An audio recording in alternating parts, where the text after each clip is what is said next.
Okay, good afternoon, everybody. I'm Rajesh Merchandani, the Vice President of Communications and Policy Outreach here at the Centre for Global Development. Delighted to see so many of you here this Thursday afternoon.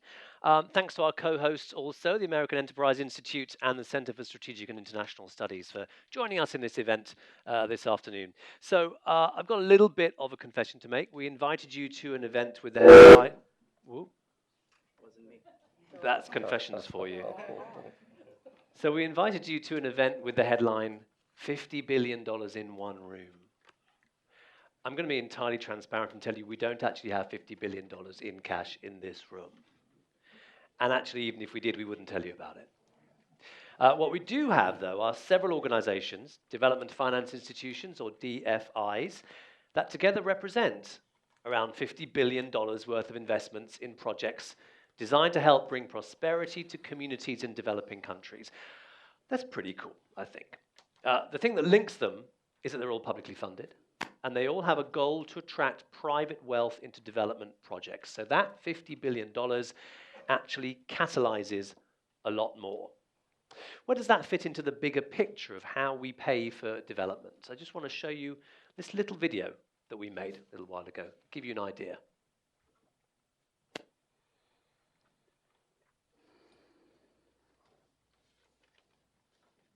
How do we pay for development?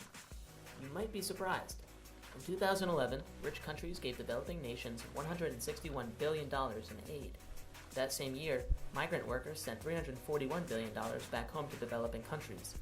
Other sources of international private finance totaled $928 billion. Now here's where it gets interesting. The private sector in developing countries contributed $3.7 trillion in investment to their economies. But wait. Developing countries' own government revenues totaled $5.5 trillion. The poorest people still need our aid, but we need to think beyond aid. Remember, development does not equal aid. If we help poor countries grow stable, prosperous economies, we help them and we help ourselves. So, we see from the video, private flows of capital far exceed aid. Development is about more than aid. It's about helping to create economic growth, jobs, and opportunity. So how do DFIs go about doing that by engaging the private sector? And how do they help governments then rethink how they work with the private sector? That's what we're going to explore today with our illustrious panel and our as illustrious moderators. First, let me introduce our panel to you. Elizabeth Littlefield, President and CEO of OPIC. Diana Noble, Chief Executive Officer of the CDC Group, that's the UK's DFI. Kjell Roland, Managing Director of Norfund, Norway's DFI. And Bruno Wenn, the Chairman of DEG, Germany's DFI. Anna Ryott, the Managing Director of Swedfund, was due to join us, but her travel plans changed at the last minute. There are a few other DFI heads and senior officers in the audience. Let me just give a little shout out to them. So, Jaakko Kankasniemi, the CEO of FinFund. Where are you? There you are. Hello, nice to see you. Luc Zonneveld, the CEO of Bio from Belgium. Oh, they've all accumulated in the same corner, even better. Always. Etienne Groll, the Director of Development and Finance from Export Development Canada. I'm assuming you're there as well, somewhere? Oh, you're over there! Look at you, trying to fool me. Soren Andersen from the European DFIs. Yeah, there you go. You see, you might want to move over there, actually. Your friends are over there. Now to our moderators. They represent three think tanks in DC that have been working a lot on ways to make development finance bigger and better. CGD's Ben, Leo, and Todd Moss have been banging a drum about how to, as we say, unleash OPIC for a long time, and our work on proposals for a US Development Finance Corporation, a US development bank, are available. We printed them up for you. I hope you got them on the way in. You can find them on our website as well, cgdev.org. Because our organizations are all working in this space, it seemed a good idea to us to come together for this event. So let me introduce our moderators. Kirsten Madison is Resident Fellow and Deputy Director of Foreign and Defense Policy Studies at AEI. Hi, Kirsten. Don't be shy now. Todd Moss in the middle there, Senior Fellow and Chief Operating Officer at CGD. And Dan Rundy, the William A. Schreier Chair and Director, Project on Prosperity and Development at CSIS. Thank you, moderators. Okay, so here's how this is going to work. We're going to start with a little quick fire round. I'm going to ask quick fire questions, just two of them. To each of the DFI heads, I'm going to give you each a maximum of 2 minutes to tell us about an example of success for your organizations?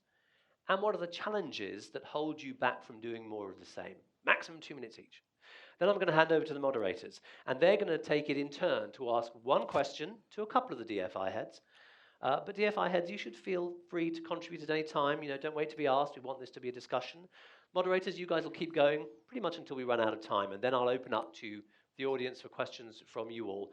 And then at the end, audience, you're going to vote on which moderator did the best job. Kind of American Idol style. Oh, it's a lot of competition. Okay, let's go. All right. Let's start with Diana Noble. Tell us, Diana, you have 2 minutes. A success, and what are the challenges? Okay, I'm going to choose an investment made in 1964 because it takes decades to actually show real success. And it's a company called Kenya Tea Development Corporation. I'm in awe of this investment. Amazing what was done. It's not often that a finance institution actually develops an industry from scratch. This was smallholder tea production and factory processing and export. Within 20 years, this company was the largest tea growing organization in the world, a third of Kenya exports, and supported the livelihoods of 3 million Kenyans. Amazing. Now, I try not to overclaim what DFIs do, because mostly we're one of many financiers, and actually it's the management teams that are doing the hard work. But in this case, and I had nothing to do with it, it was 1964, CDC can genuinely claim to have done this. CDC sent one bright man to Kenya for a number of years to figure out this model in all its complexity and then make it happen. And this wasn't about capital. So the amount invested in this in the first 5 years was about $1 million in loan and a tiny bit of equity. But the hard work was incalculable. So why don't we do it like this today? And that's not really the DFI model today. The issue that we've got is weight of capital. We've got a huge amount of capital to invest, which is great, and we've got limited resources. I can't imagine the conversation in our office that would go, can we send 1 or 2 people off for years to a country and maybe invest $1 million at the end of that? It just kind of wouldn't happen. Also, there's a question of tolerance of failure. What was done to make KTDC succeed is so hard. And I've chosen the shining example. Most of these types of efforts fail. I just chose the great one. Thanks, Diana. Elizabeth Littlefield, same to you. So I was going to talk, sorry, I am not trying to do an imitation of Greta Garbo. No. And I'm not a chain smoker. I just am losing my voice, so I apologize. Rather than choose a project, although I love that project story, I'm just going to mention, looking back, in terms of success, we are really proud that over the last 5 years, we've doubled OPIC's portfolio. We've tripled the amount we're doing in Africa. We've grown 100-fold the renewable energy portfolio and put $8 billion to work in renewable energy in poor countries. We're really excited about that, but I'm not going to talk about that. What I'm actually most excited about is looking forward, the work that we've done in the last few years to really strengthen the institution, build the institutional architecture of this agency so that it is a truly 21st century first-class financial institution with the right risk management systems and the right infrastructure and the right policies and procedures internally. It sounds kind of nerdy, and I'm kind of a nerd about this sort of stuff, but you can't have an organization that's a government agency operating in these risky markets, these difficult times, without having a deeply strong institutional infrastructure. What do we need to do more? Well, I have many of you to thank for all the work you've done advocating for what OPIC does need to do more. And I would just summarize it by saying, first, we clearly need more human resources, and for that we need more financial resources. Every dollar into OPIC generates 8 back, and yet we can't spend any of that 8. We have to go back and ask for another 1 the next year afterwards. That's not really the right way to go. Second, we need more policy flexibilities. Our policies were designed in the 60s and haven't really been adjusted since. And third, we need a 21st century toolkit of instruments that are appropriate for financial markets like equity. So when you think about it, the entire world has changed since OPIC was carved out of AID 40-odd years ago, but the development architecture in this country hasn't changed. And so the real question I think we can all ask, and you can ask, is if we step back and we assess, do we really today have the right tools, the right resources, and the right skills in the right places to deliver on the $100 trillion price tag that the development challenges of today pose. Elizabeth, thank you. Bruno Wenn, DEG. What's a success for DEG and what challenges do you face? So in 2003, a guy called Mo Ibrahim approached us and saying, I have an idea, a vision. I would like to promote Africa with mobile phones, and I need your support. And he was running a small shop called Celtel in The Hague. And we were reflecting on his idea and the cash flow, and the cash flow was negative for almost 5 to 10 years. But then we take the courage. I said, yes, we will finance you.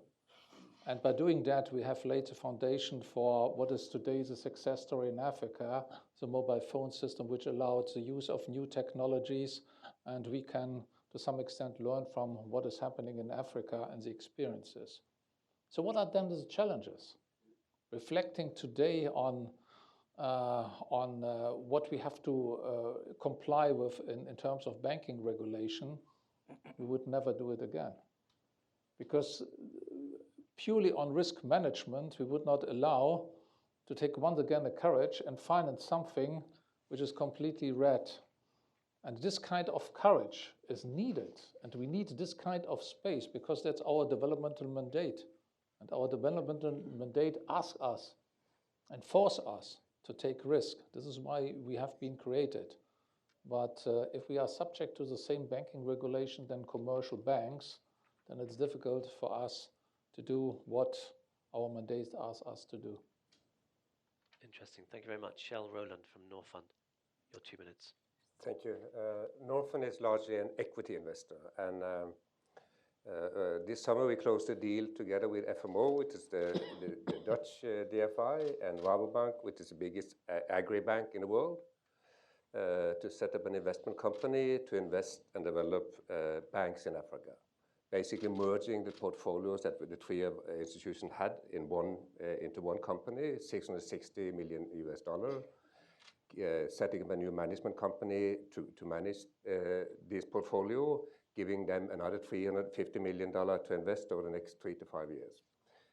The mandate being the following: being an anchor investor up to 40% of locally owned banks in Africa, helping them grow, helping them improve in terms of system and IT system, in terms of risk assessment of their portfolio, drawing deeply on Rabobank's banking and agri experience, buying into FMO's willingness to fund banks growing.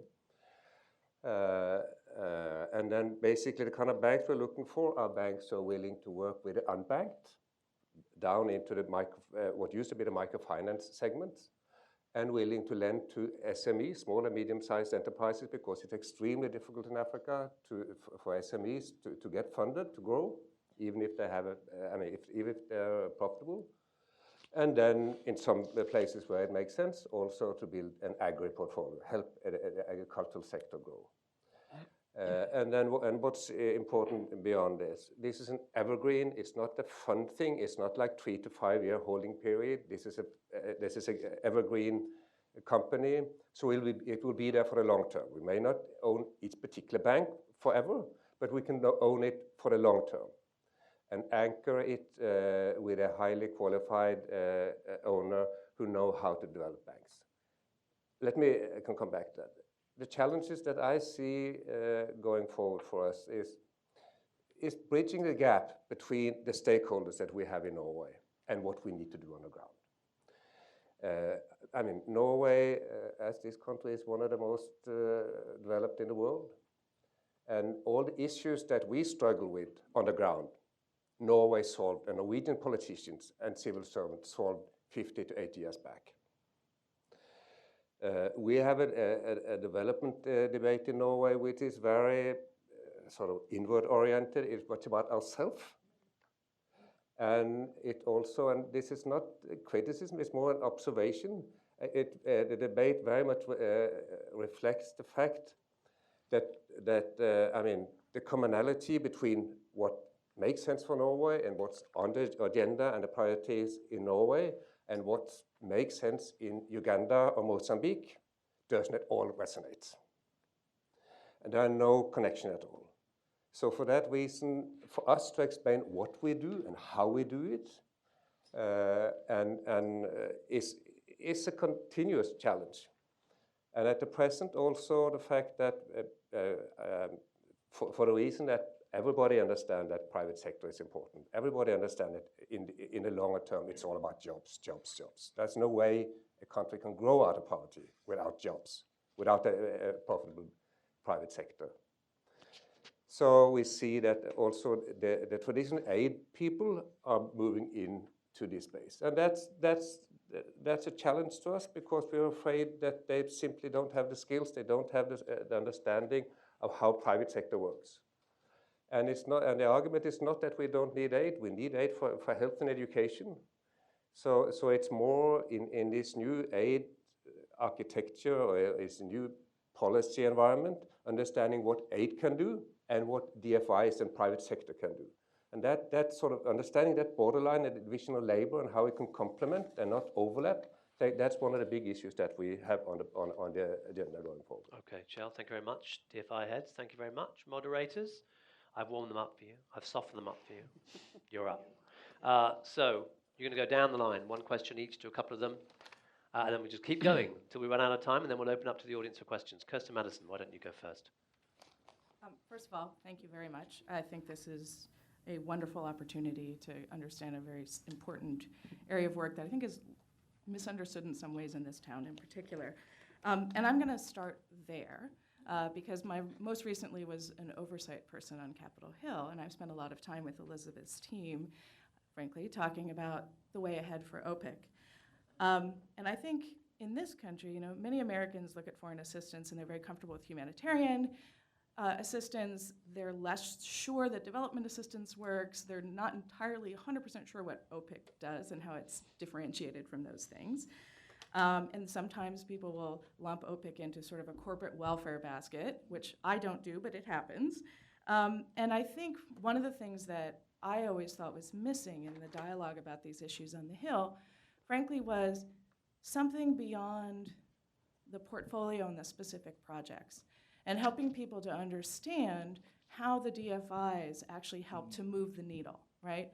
How do we help countries move the needle on, more opportunity for their citizens, on more stability, on not leaving space for bad actors to actually kind of destabilize their institutions or to, frankly, absorb portions of their economy into illicit activity. I actually think this is an important part of the conversation, and I noticed that your organization, Chairman Wenn, is actually working in Afghanistan and some other tough places, and I thought I would start with you, because I think it would be helpful if you could help us understand not just the portfolio, but how these programs contribute to actually that long-term goal of creating more stable, prosperous, democratic countries. Sorry, it was long. No, okay, that's fully understandable. No, I think indeed what we are doing, and this is maybe that we are still not very good in that to explain how we are working. We are always saying, okay, we are using the IFC performance standards, but we are not very clear how we do it and how we comply with the IFC performance standards during due diligence, but then later on during portfolio management. And it's the same as also that we are not very good in communicating what is the development impact. And I'm saying that because there are also one of the restrictions we have. We do not have the possibility, like our colleagues in the aid agencies, that they can rely on vast resources by their partner governments, and they allow them to do lengthy evaluation studies. We rely on our clients, and whatever we are asking them comes at additional cost for them. And this makes for us a little bit more complicated to deal with the issue. What are the long-term development impacts? What we are doing, but we are working on that, and especially in some areas we can, as Diana already mentioned, in some cases, we have a long-term relationship with clients, and we can show then what is happening not only on the client, but what is then the impact for the local people. So only to give you two examples, during the Egypt revolution, there were in one particular village where we have financed a company who have made the desert green in order to produce products for the international market, especially bioproducts. That the people were standing for the factory and have prevented the people to destroy the factory, saying this is our source of income, that's our source of employment. The second example is that we are working very much with so-called outgrower schemes, where we are working through a private company, and the private company works with thousands of small farmers. And that's a classic win-win situation, because the small farmers, they do not have to take care for harvesting, they do not have to take care for, let me say, on marketing channels, and there's no need for them to bother how to transport fragile goods, so the private company will take care.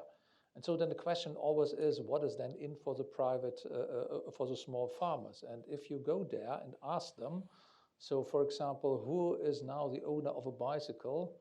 So if you then compare what happened 5 years ago and what is happening now, everybody has a bicycle. So they own a bicycle. Everybody has now a mobile phone. And very recently, when I was in Ghana, somebody was saying, okay, this guy, he went for the third time now to Mecca because he can afford to do that, and so on. So there are changes, and I think it is also one of the challenges we have, how to go for more long-term development impacts, so for a longer series, 5, 6, 7, 8, 10 years, in order to find out what actually is happening there. But there are a lot of great stories we can tell you. Can I go answering that question? I think the easiest way to explain to people about what DFIs are trying to do is to do it through the lens of understanding your own country. So if we take this country, or we take the UK, what happens? When we flick a switch, the lights come on. When our children grow up, they go to good schools. When they graduate from schools, they get jobs. When we get sick, we have hospitals. When entrepreneurs want to start business, there's finance available. And if you look at who provides all of those services, it's largely the private sector. When you go to Africa, the private sector is incredibly weak. It just hasn't had a chance to flourish. And that's what we're trying to do, is invest in companies that can provide all these essential services across the developing countries. So, do you want us to keep? You want me to go? All right. So okay. I'll direct my question to Kjell and to Elizabeth. So one area where DFIs are looked to play a leadership role is the power sector. There's more than 1 billion people living today without access to energy in the U.S. and in the countries represented on the stage. The average person in your country will use more than 100 times the electricity in a year that most Africans will use. My refrigerator uses the same amount of electricity as 10 Haitians. So the demand is huge, and DFIs are extremely well placed to try to meet some of that demand. At the same time, Norway is an oil-driven economy. In the US, our electricity system is 2/3 run on fossil fuels. If you add nuclear, it's 87% run on fossil fuels plus nuclear. Yet we also hear mostly about DFIs investing in renewable energy. So I'm wondering, how does your agency balance the tremendous development needs with these environmental concerns in thinking about power sector investments? Well, I'm happy to start on that. Just last week we signed, just last month we signed 2 transactions. One was a wind power with Littlefield in Senegal, 100-something megawatts. And the month before that, a gas-fired power plant, which is one of the first ones to come on stream. That has added a tremendous amount to the capacity of the grid in Senegal, and it's halved electricity prices. the renewable energy is going to be cheaper than the gas eventually. So I think that while we're obviously preferring renewable energy wherever we can, we're fully cognizant of the fact that in many circumstances, the quicker, cheaper, more pragmatic way to get energy online to people that deserve it so much is going to be gas. So we're open-minded about that. But frankly, I think that one of the most exciting things happening in this generation is the transformation of our entire power system. And that if you look forward 10, 20 years, most of the new installations, the new houses connected to the grid in Africa are going to be connected to off-grid energy. You know, we've seen more installed capacity in renewable installed capacity last year than in fossils, and never again will you see more fossil fuels installed in a given year than renewable. We've passed that cap. So I'm excited about the renewable sector, not only because it's cleaner for the planet, it's cheap once it's installed, it's free once it's installed, but I think it's the way most poor people in most rural areas are going to get their power eventually. But yes, we're pragmatic about it and are more than happy to do gas when it makes sense. Half of our portfolio is energy. So we do a lot of hydropower, a lot of solar, a lot of wind, and gas. And sort of a little bit back to the first question in terms of development impact. We spend too much time at home explaining and spending too much money explaining the very simple question: is energy needed for development? Show me a country that prosper without electricity system that works. And actually, when you turn on the switch, it's there. It's not next tomorrow morning or another day. So it's absolutely vital. How do we balance the environment or the global warming issue in? Well, we argue very strongly, and we struggle with part of our segments of our stakeholders for them to understand that for Africa to stop being poor, we need to allow their emissions to grow beyond what they are at the present. They need gas-fired. If you not allow them to build gas-fired and some thermal-based power, it's not possible to have a reliable electricity system. That's extremely difficult for stakeholders in Norway, or some stakeholders, to understand. But it's not difficult in Africa. I think all this discussion over development impact, I never have that question in Africa or in poor parts of the world. Yeah. And countries who succeed in growing out of poverty, they never produce these reports. They produced electricity. Instead of producing reports for stakeholders far away, they spend all the money on building electricity system that works. In the long, and what we do, well, then we pull it towards new renewable to the extent possible, but they also need fossil fuel to build a modern electricity system.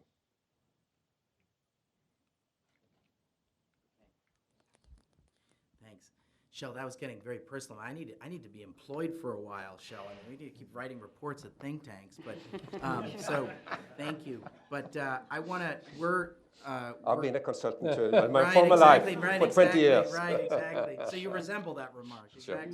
Sure. So look, CSIS and ODI are coming out with a report tomorrow. Development Finance Institutions Comes of Age, and Dirk Willems here from ODI, one of the other project directors. But there are several principal authors, including Connor Savoy, who's here, is a very gifted writer, did most of the work on this, and so we have a lot of findings. That's going to go out to 30,000 people in about an hour. But the big bumper sticker is that given the broad acceptance of the private sector's centrality in driving global development, DFIs are going to continue to grow and are going to eclipse ODA in the next 5 years. You all collectively are about $70 billion today. ODA is about $130 billion. We foresee a future in the next 5 years where you all are going to be bigger than official aid agencies, and that's going to have all sorts of implications, and we talk about that in the report, and we've talked about that collectively as a group.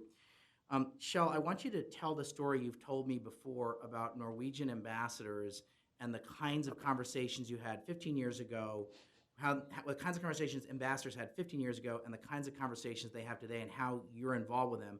And then I'd like the other DFI leaders to reflect a little bit and to the extent that reflects your experience with your governments, because I think it's very revealing of the changed world that we're in.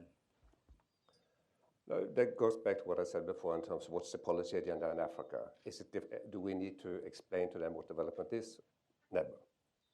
I mean, it's about building roads, it's electricity, it's providing fairly basic financial services. That's why banks and finance is so high on the agenda. Struggle to get the message across at home, never ask that question in Africa. We have a lot of what we do is Africa, particularly East Africa. Norway have a long aid history in this part of the world.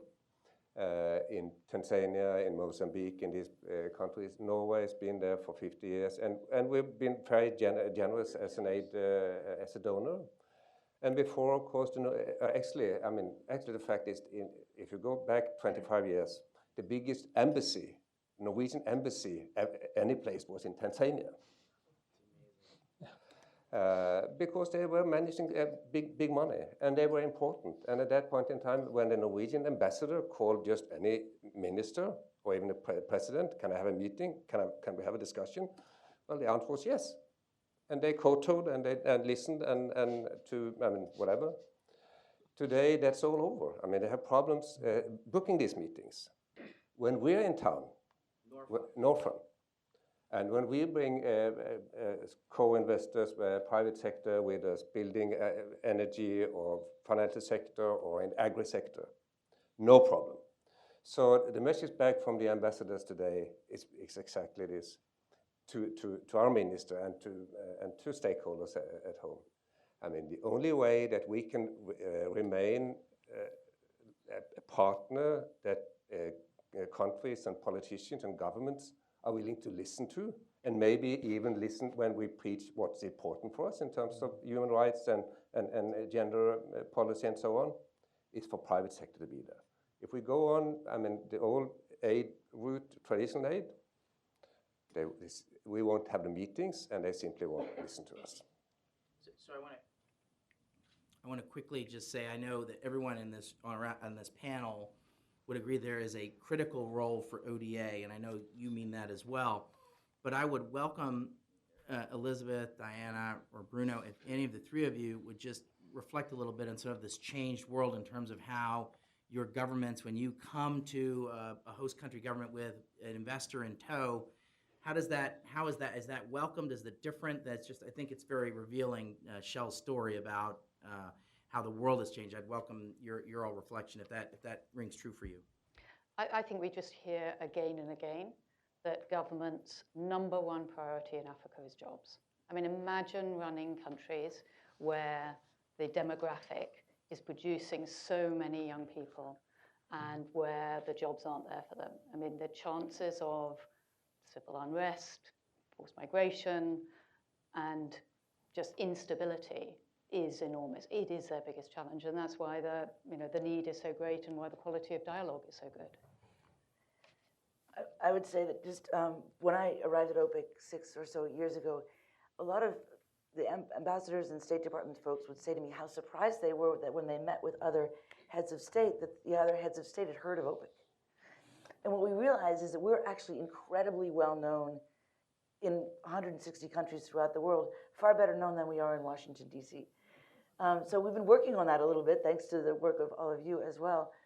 Now, today, what we realize is the ambassadors are incredibly important partners to us in country after country, and our clients recognize that when you sign on for work with OPIC, you're actually getting the entire U.S. government behind you. So I could give you a litany of cases where I've been able to call the ambassador and say, can you help me? This client of ours feels he's been unfairly treated in a tender. And the ambassador will call the minister. Or we'll call the central bank governor. I think this is the case you know about, Diana, because a private equity fund can't get the dollars out of the central bank to repatriate a dividend. He'll make that call.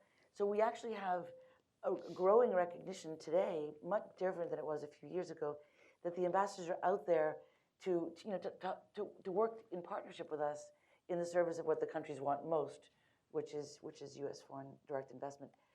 I would also say that the econ officers, the State Department officers throughout the world have become increasingly powerful partners to us as they come to understand more, what OPIC does, how to tell the difference between an opportunity for OPIC versus an opportunity of Exim. I can't believe that's still confusing people, but it is. So we found more and more that the close relationship we have with the State Department, from the secretaries, both of them that I've worked with on down, has really transformed our ability to reach into some of the poorer countries in the world. No, and also that in the German system it has changed dramatically because I know both worlds. So I'm coming from the parent company KfW, and I've done a lot, and it changes dramatically. For example, I give you two examples. 3 years ago, I was in Mozambique, and then I met the German ambassador, and he was criticizing me because we have financed the first private hospital in Maputo. I said, sir, please, next day, let's visit the hospital. And then when he visited the hospital, he completely have changed his mindset and saying this is not a hospital for the elite, but it's a hospital for the whole population, because the people have now access to excellent services. And also his staff is not any longer pressured to go to Durban or Nairobi to get access to high qualified medical services and so on. This has changed. And also, you see, I remember quite well that when I was still working for KfW Development Bank, that to some extent in the German development business, they didn't like to go any further with infrastructure. And I was always discussing them, why not to going for infrastructure? If we like to grow Africa and the economy is growing, then what is needed is infrastructure. You need functioning harbors, etc., etc. And this has changed dramatically. And now, whenever I'm going to Africa, ministers are calling me and saying, Mr. Wenn, what we can do, what we have to do as government.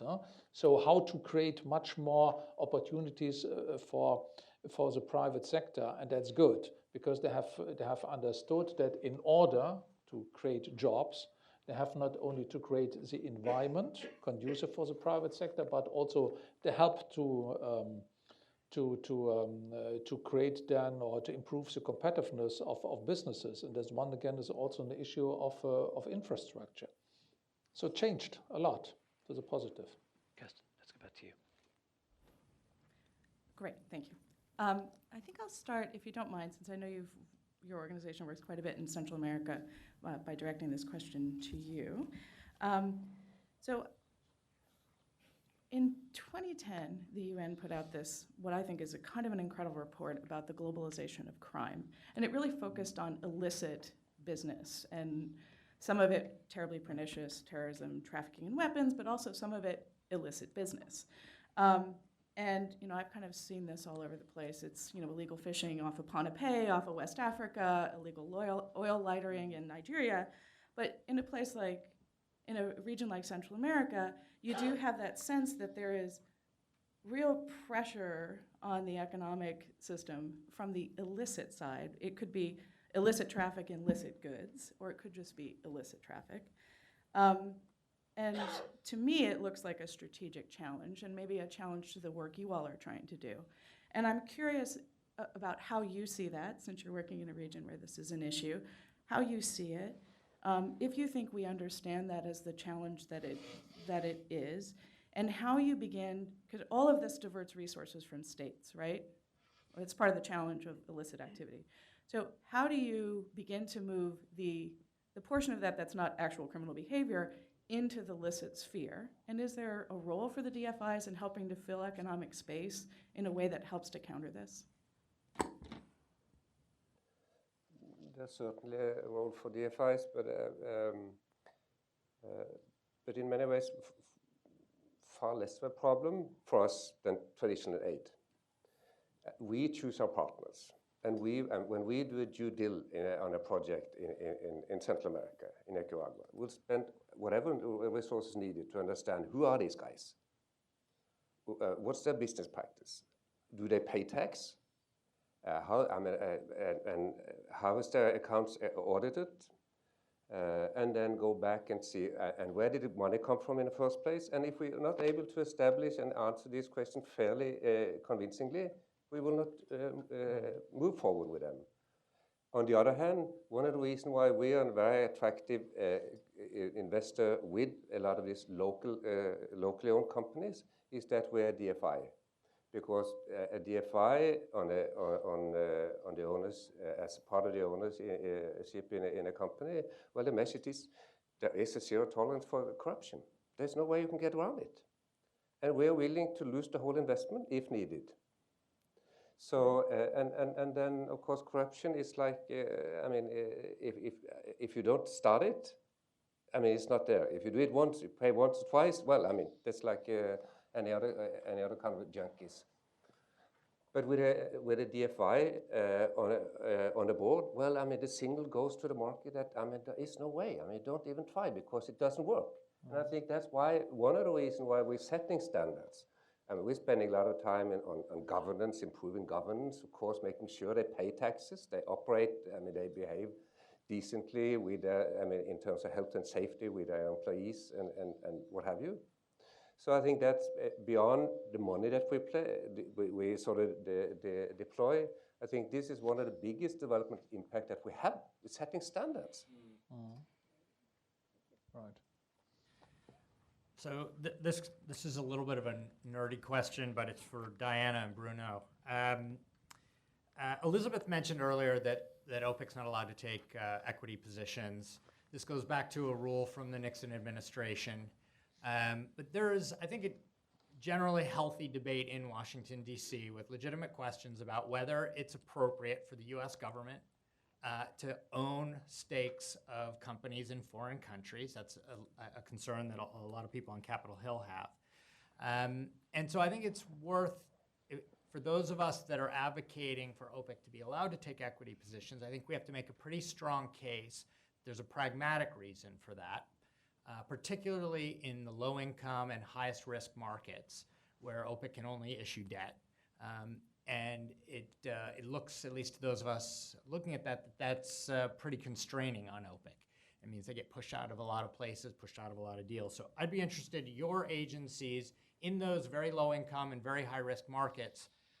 What kind of balance do you have between equity and debt, and what advice would you give to the United States struggling with that question?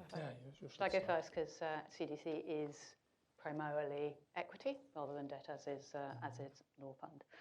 So our view on equity is, if you are an investor who's trying to achieve impact, equity, we believe, is the best way to do it. And why is that? It's because you have more control.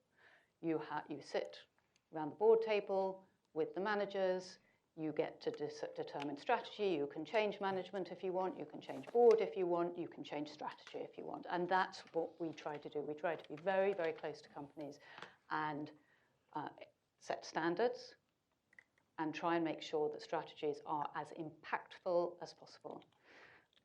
When we work with OPIC in a particular field, which is providing capital to fund of funds, and we do that a lot together, practically we find it torturous that OPIC doesn't provide equity. Absolutely. It is a huge drain on that market. There is no other product in the developed world for fund of funds that looks like OPIC's. So OPIC has to contort itself and contort the market because it's only providing debt. The sooner that OPIC can provide equity, the happier I would be, I have to say. I fully agree. That's and I think also when we are providing equity, then we are shareholder. Then we are taking responsibility. And I think also for our own institution, if we like to promote entrepreneurial development, then also we have to take more responsibility. And the responsibility as an equity provider is completely different than as a lender. And also providing, let me say, sustainable businesses and creating business or changing business models in a way that it's more responsible and more innovative, then you have to take also your responsibility. And to some extent also changing then the management, replacing the management with other people, etc. And we strongly believe that through equity investments we can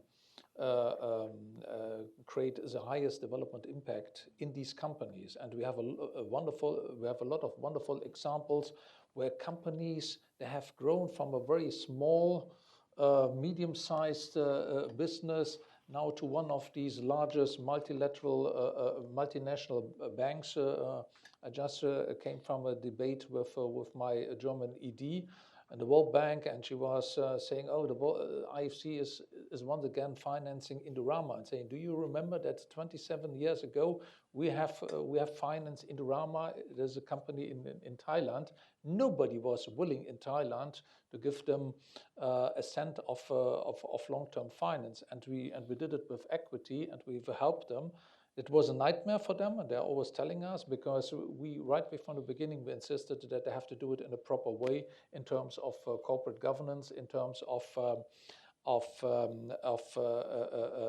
using international accepted standards. And by doing that, they have had the opportunity to grow, because it opened them the market to global value chain. So once again, I would like to see that OPIC is also getting the opportunity to share with us equity. One more comment, if I may. I think the OPIC people are amazing, yeah. but I think that constraint ties one hand behind their backs. Okay, so I like the video that talked about aid doesn't equal development. If you asked me what I think development is, it's private sector-led economic growth plus good governance, and I put my finger on the scale of democratic good governance. So I want to hear from each of you who think about the private sector. I want to hear from each of you, what do you need from local governments? What do you need from government? Because I think oftentimes when the development community writ large hears about private sector development, they say, oh, well, what about all the other things that you need for development? And I think it would be important for each of you to just say, what do you need from government or good governance? What good governance components do you need for you guys to actually do your jobs? I'm happy to start on that one. You know, many people think it's about the investment climate and having the right rules and regulations. And maybe 10 years ago, when we surveyed our developers and our clients, they would have said that was a big constraint. Today, the number one constraint that our clients say that they want from the local governments is political will to take difficult decisions and execution capability and uncertainty, and reducing uncertainty. So what do I mean by that? To award a tender on a fixed price to a private sector operator for a minister takes guts, because somebody's going to misunderstand that decision and not trust it. That's what I mean by political will. It's very difficult. As many people know, in government, there's not a lot of incentive for action. In fact, there's no disincentive for inaction. So it's hard for governments to make those decisions. So that's political will. The second one, which is execution capability, is, you know, once you've written the laws and the regulations, implementing them is a whole other ballgame. There's expertise that has been deployed oftentimes by aid agencies and others to write the laws, but actually implementing them is something that is usually beyond the reach of the skill set of the ministries in general. And the third thing is uncertainty. I've often said to countries that we visit that it takes one bad experience of one hallmark investor to chill investment appetite in your country for a very long time. So really what they want to advertise their country as a destination for foreign direct investment is somebody getting really rich like Mo Ibrahim. And what we're seeing now in the market really, really worries me, because we're seeing, particularly in the renewable energy market, countries that are seeing tariffs coming down so low that the prime minister or the prime minister or even the president feels like a chump if he's honoring a tariff commitment he made at 12 cents on the dollar, when the country over there is now, you know, bidding it out at 4 cents on the dollar, and so they're renegotiating.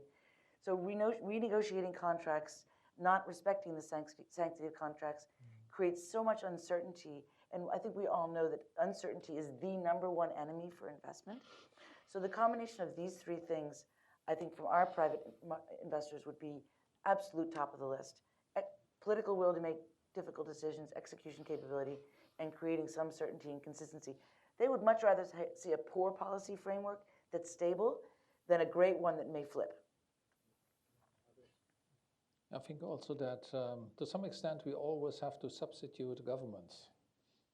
Because what I mean by that is we in DG, we have a huge sustainability department.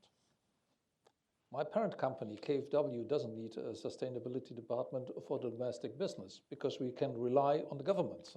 Because the government, they secure that all the investment being taken in Germany are in line with the standards they have set. And this is not the case in developing countries. And this is why we have to be very tough and we have to set standards, international standards, which are higher than the national standards. But even the national standards are not being complied with because there's no government trying to strengthen the implementation capacity and so on. So this is also what we would like to see in the future, that governments not only sign international contracts, but they also start in implementing these standards. And this would then relieve also us, because it comes as a huge cost for us. So.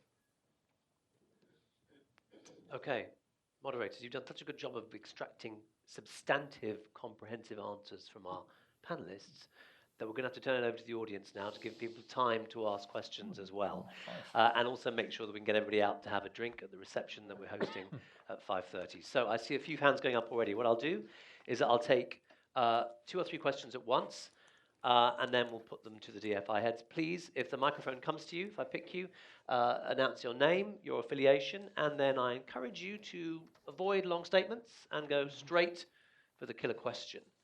And if you want to address them to any specific DFI heads, please make that clear as well. So we'll start with this gentleman on the front row, then we'll go to that lady there, and then we'll go to that gentleman over there. And I'll take the 3 questions first. Hi, my name is Sohail Salahuddin, and worked in structured finance and then switched to development. And it's really refreshing to hear a different view. Part of the confusion is, the whole matrix of hearing different views from diverse organizations, and then the layers of management also within organizations have different views. So you will pardon, like Mike asking this if it seems obvious. The first thing, just going back to the risk part, when I think, Bruno, you mentioned you were using the IFC as a model. So like one of the senior VPs in the IFC said earlier in the year, look, we are very averse to risk. We will not go into high-risk countries where there is no infrastructure, because that is not our business model, right? So I mean, in a way, she was almost saying, well, we want like AAA guarantees before we go in. And I'm saying, how do you handle risk differently? I mean, we're talking, let's focus on not Indorama. I think you're talking about Indonesia possibly, but we're talking about the non-banked area, right? So that'll be high risk in non-governance areas. What is the model for you and for other people? And the related thing with what I found refreshing is some of you said a challenge for the 21st century is building the architecture of people, resources, and products. That is like trying to build a fusion reactor, right? It hasn't been done yet. I mean, it's almost like what I'm asking is, isn't then a lot of the aid going into developing people here as opposed to the countries? Because first, they don't know how to unpackage, the risk factors of cash flows and risk. And then the other thing that Kjell, you mentioned was, how do you bridge countries, like the origin countries to the destination countries? The last 20 people I spoke to in DC have no interest in actually having a local knowledge in foreign countries. They think they already have a toolkit for everything.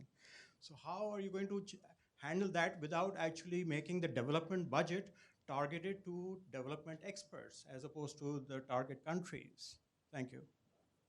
Okay, this lady here, over here with the pearls. Hi, Denise Carpenter with the U.S. Department of Commerce. I do development finance. And my question is just very general regards how the Chinese fit into this conversation. They've launched in the last few years billions of dollars in new banks, the AIIB, the New Development Bank. They have their One Belt, One Road initiative. And they're both recipients of and providers of development finance. So since they don't seem to be represented here, I'm just wondering how they fit into the picture. And we'll get this third question over here. Good afternoon, Lauren Joseph, National Minority Technology Council. I wanted to address the question about execution and more, what are the agencies doing to leverage industry and look at industry's ability to operationalize and execute on governance frameworks? We're doing it for banks, we're doing it for healthcare companies. You could leverage some of these same frameworks and methodologies for your NGO work.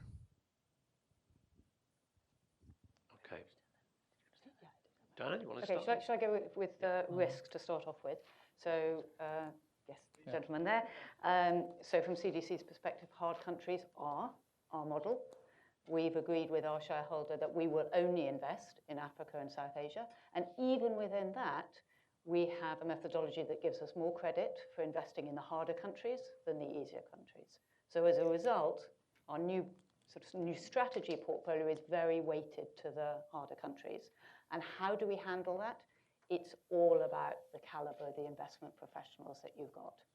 So we have to, and all the DFIs, we're not alone in this, all the DFIs have to have investment professionals with incredibly high standards of judgment about the people that you're backing, so these people, not those people, judgment about the deal that you're doing, what you're trying to achieve, ability to sit on boards, people ideally that have real scars from investment experience, okay, all over their bodies, because that's what makes you a good investor, able to make judgments in really, really hard countries.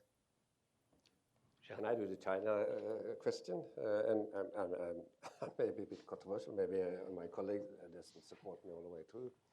To me, and talking about Africa again, to me, China has been a blessing for Africa. Coming in to a very poor part of the world, dominated by aid, 50%, even more, of government budget coming out of begging foreign embassies to pay for it. These embassies in the 70s into the 80s, we did infrastructure, but then we stopped doing infrastructure. We stopped building roads. We stopped in the 90s, stopped even building electric power. Then came the Chinese, and this sort of also goes back to my first comment. The big advantage of the Chinese is that they send people to these places to resolve exactly the same problems as they solved at home. They did it in China, and they're able to do things in poor parts of the world that we are not able to. And let me just illustrate by one statement.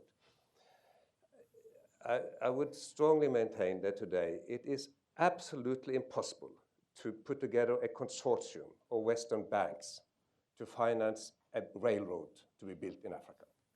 Yeah. It simply does not happen. Yeah, absolutely. It is impossible with instruments and the risk appetite, or the lack of risk appetite, and the lack of understanding of risk that Western banks have at the present. The Chinese are doing it. They're building railroads, they're building roads, they're building harbors. And the priorities are exactly the same as they had in China, and it did work in China, and that's what governments and people in Africa see too. It actually works.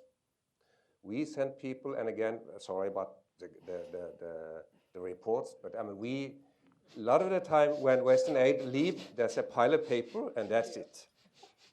The Chinese, they go there and they say, what do you need? They ask the governments, what do you need? And then they go ahead and do it. And then why it's such a blessing? Well, one thing is they do it, but it's also about building down the aid dependency. These governments have been, over the last 10, 15 years, because increasing tax revenues for themselves, able to pay more of what they would like to do. They can choose between different partners from outside. They don't have to beg us for everything. I mean, the Norwegian embassy story again. In the 70s, in Tanzania, if the government didn't agree with Norway or with the Norwegian ambassador, they had 60–70% of the government budget was aid. And then that could open up a big hole in the whole budget.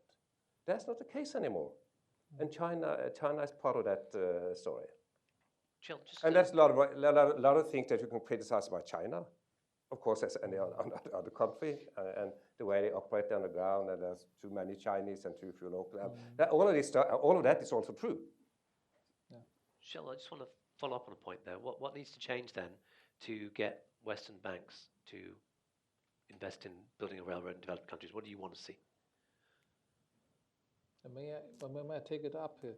You see what is happening now, and That worries me. That more and more banks from industrialized countries they're getting out. So if you look at Citibank has sold all the exposure in Latin America.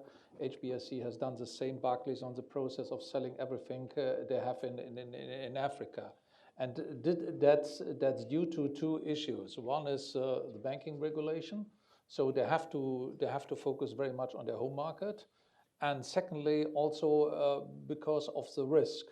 For example, most of the German banks, they have substantially reduced the network of correspondent bank because of compliance issues. And they're very much afraid that at the end they will be subject to sanctions and so on. Yeah. That's not good for all of us, because at the end, what is also requested now by the new Development Agenda 2013 requires us to mobilize funds also from these institutional investors. And how to do that if due to banking regulations or due to perceived legal risk, they are not willing to do that. And this is an issue banking regulators and also politicians have to work with. But let me also add, because it was asked about the Chinese banks, the BRICS Bank and the Asian Infrastructure Investment Bank. This is a reflection of what we have asked China to do, to take global responsibility. And they're doing that. And they're providing a huge amount of funding in areas where we, as Western development assistant, many years ago have said that we are not supporting any more developing countries, and that's infrastructure. But if you look back to 1992, there was a substantial drop in infrastructure spending. That was the issue of untying of aid, but it was also a reflection that the colleagues from the World Bank thought that there is no role anymore for DFIs and development banks in infrastructure because we can leave it to the private sector. And this has substantially consequences also on the part of the spending of governments. And you can easily see that in the international statistics, that governments then have also stopped investing in infrastructure. And this contributes then to the infrastructure crisis we have seen in many developing countries. And thanks to the Chinese, they have stepped in and they have tremendously also to overcome this. And finally, it's also a blessing for Africa, because it's only the Chinese who look to Africa as a continent where to do business with, where we always have still the view on Africa. We have to go to Africa with aid and help Africa. Now, Elizabeth, just before I bring you in here, very interesting that you talked about infrastructure there, Bruno, because tomorrow morning, right here in this room, CGD will be launching our brand new report on how to repurpose the World Bank and the multilateral development banking system, we talked about development banks as well, in order to face the challenges of today, which include things like climate change and a lack of investment in infrastructure. So join us 9 o'clock tomorrow morning, if you can, for that. It's on our website now, cgdev.org. And you talked about the issue of de-risking. Yeah. This time last year, right in this very room, we launched, sorry, Kjell, another report. We launched a report about the unintended consequences of things like anti-money laundering legislation, all on our website. Elizabeth. Shameless. I'm on home turf. I would not reiterate what has been said about China, other than just to note that they are growing so fast, and that the China agencies together are bigger than all the multilaterals combined. And at least for the OPIC equivalent in China, they're adding about 500 staff every year. So if anyone's wondering about who's winning this game in terms of presence, that's a fact enough. But I also would echo a little bit what Bruno and Kjell said. Frankly, even President Obama himself on his trips to Africa has said, African countries should absolutely welcome the Chinese. They have complementary appetites and skills, and they have a huge role to play. Just make sure you're negotiating the best deal over the long run for your country and for your people. And I think that's the stance that we should also take. On the question of risk, I would just add to what Diana had said by saying, we too, there's OPIC staff are measured on 3 numbers every year only, and one of them is the percentage that they've done in low-income countries. So it is a huge priority for us. People get triple bonus points for doing low-income work, but I can tell you it's really, really, really hard. We're doing work in the West Bank, in Afghanistan, in Guinea-Bissau now. I'm telling you, those deals take 5 times as long, with 5 times as many people, as the ones in the easier, more stable markets. So it should be recognized that is a huge commitment we're making, but it's a great cost. And frankly, for those of us that don't have equity authority, trying to break even every year with just a debt instrument is really hard. Yeah. So I would just make that one point. But the last thing I would say on the risk front, there's two very interesting numbers that I love to track at OPIC that measure for me not only the risk we're taking, but the development impact that we're having. And that is that our non-performing loans this year, for example, were around 5.7%. Sounds pretty big. Our write-offs are less than 1% every year and have been for a long time. The difference between those two numbers is the patient, really hard work, the scars, the years of restructuring, the working with the clients that stumble and trip but not letting them fall over and over again. You wouldn't find any commercial bank, and I agree, they're all pulling out. You don't see any American banks in these markets these days. You wouldn't find any of the commercial banks or investment banks being as patient as we all are, nor having that big a gap between deals that stumble and deals that actually fail. So I would leave it there. Very brief point, Bruno. I want to move on to some more One questions. final point, because I think that's a good opportunity also to mention that we all are risk takers, and we are taking substantial risk by moving also to fragile states and post-conflict countries. The biggest issue we have is we always work with investors. So we need people who believe that they can do business in these countries, which is rather difficult. And this is why I think now, with regard to the Development Agenda 2030, there's a unique opportunity now that DFIs, Development Bank, aid agencies, governments, non-governmental organizations are working together in order to create markets and creating opportunities. So the more business people think that there's an opportunity to invest in fragile states, in post-conflict countries, in either countries, the better we can then also cope with the cost Elizabeth has referred to. And then it's lower also our risk, and it helps us to take more risk in other countries. Okay, gentleman at the back, we didn't answer your question. Yes, we didn't answer his Go question. for it, So, and I think the question was, do we leverage industry for their standards? Actually, I can link that question with the risk question as well. When we think about investing in really hard places, we look and say, are there existing companies that we can back in those places? And in a lot of cases, we can't. It's just white space, right? And so we go further than saying we work with industry for their standards. We actually partner with companies to invest and build businesses in really hard places. Because frankly, from a risk point of view, it's much safer to invest with a really high quality operator who is just going to start in a harder place. Your standards are higher, your integrity is higher, etc. So quick example, if you look at healthcare across Africa, there are very, very few hospital chains that you can back to build.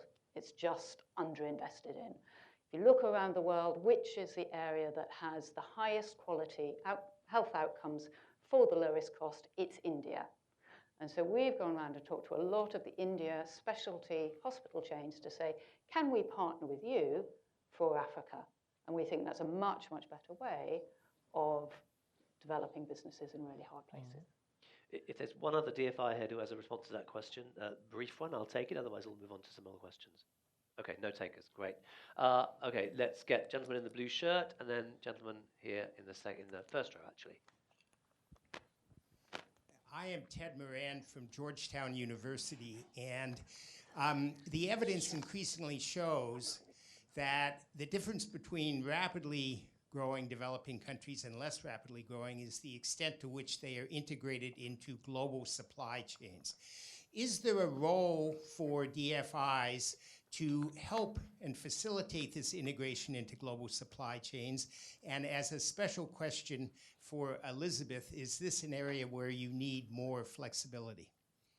Okay, and then the man just, on this front row. Yes, thank you. Rob Colorina, I'm with an investment group. Question, is there much difference between the European mandate versus the American mandate with respect to returns, meaning priorities in job creation or tax revenue creation, or even hurdle rates? I'd be curious to see that difference. Okay, let's have a couple of responses to these and see if we have any time left. The question from Ted Moran, first of all. The role for DFIs in helping to integrate into global supply chains.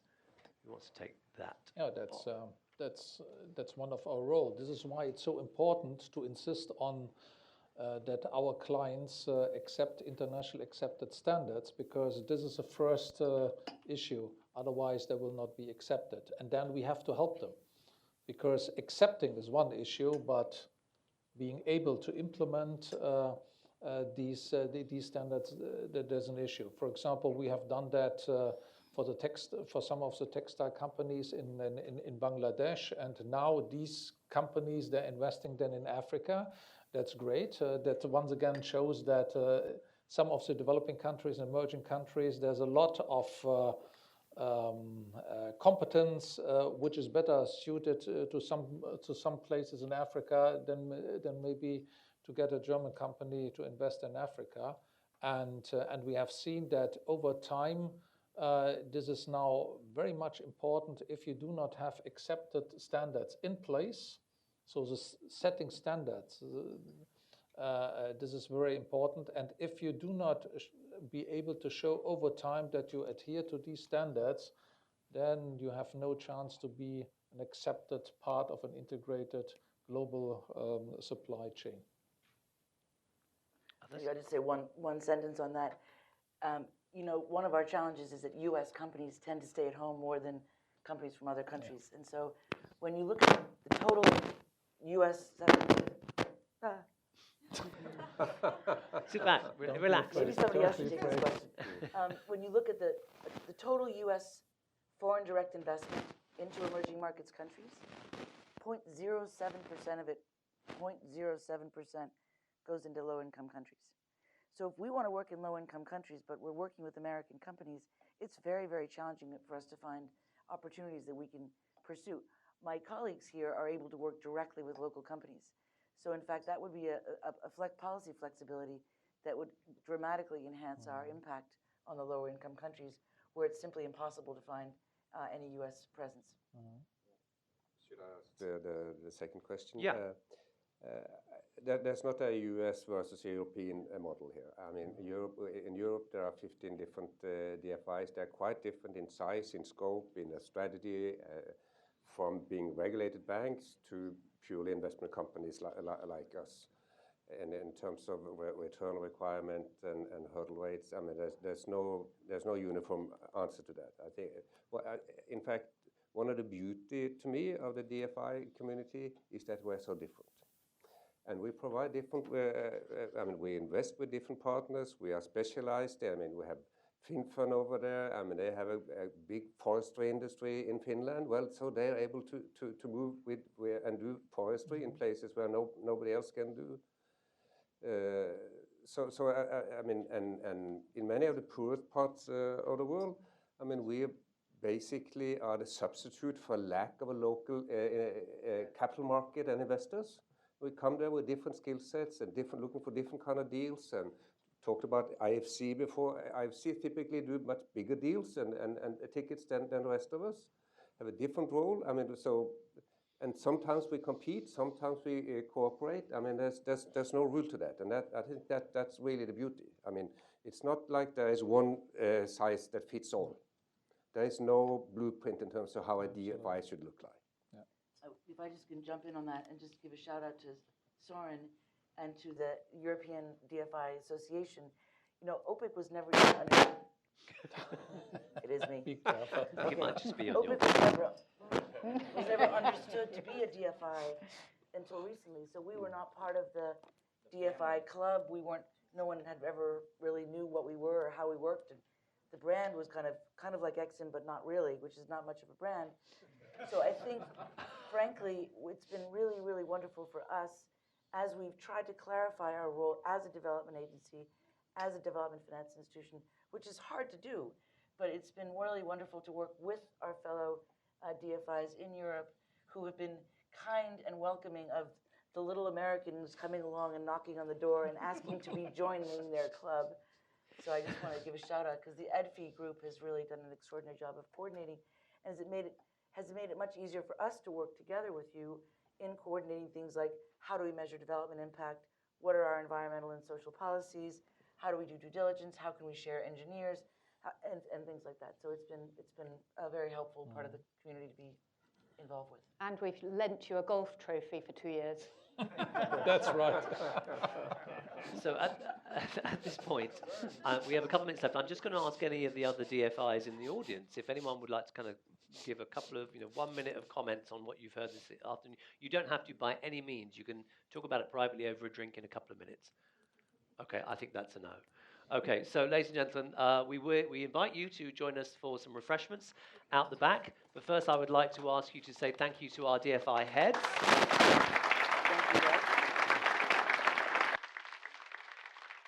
And I said that we'd vote on the moderators, but I think you'd all agree they did an equally good job. So thank you to them as well. Thank you very much.